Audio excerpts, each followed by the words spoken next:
Our community tour of Baraga continues tonight with a look at Bishop Frederick Baraga, the man the town is named after. John Truitt has more. We can't talk about the small town of Baraga without first learning about its namesake, Bishop Frederick Baraga.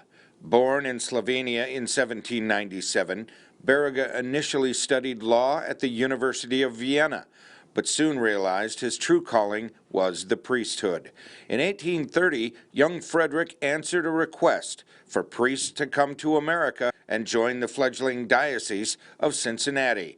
Once in the States, Baraga studied the Ottawa languages of Native Americans and later founded a mission in the Upper Peninsula near present-day Lawrence.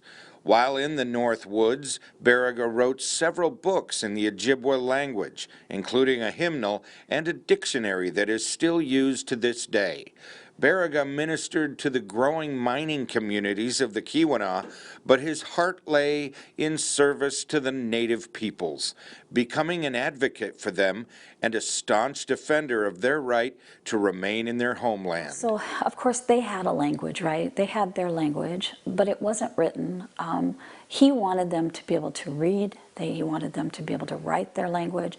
And again, it was back to their language, not some hybrid of that or not our language.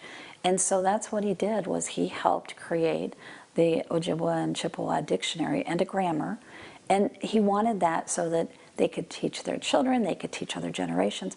But he also wanted it because, as I said, the people that came behind him to work with them had to speak their language. Baraga was known as the snowshoe priest because he ministered to such a large and remote area. Many times he had to travel hundreds of miles on foot to reach his parishioners, many times using snowshoes to travel in winter.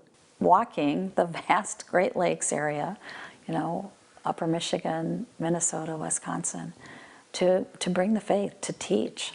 And it was teaching. Of course, his priority was the faith, but it was teaching education, it was teaching the language, it was helping them be able to be self-sufficient. One of the most impressive sights in all of Michigan, let alone Baraga County, is the Bishopberger Shrine.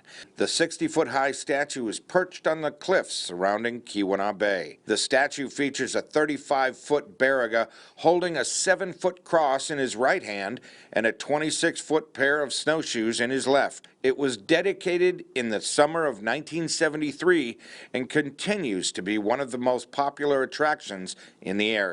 After 23 years in the wilderness, Father Frederick Baraga was elevated to bishop of what is now the Diocese of Marquette.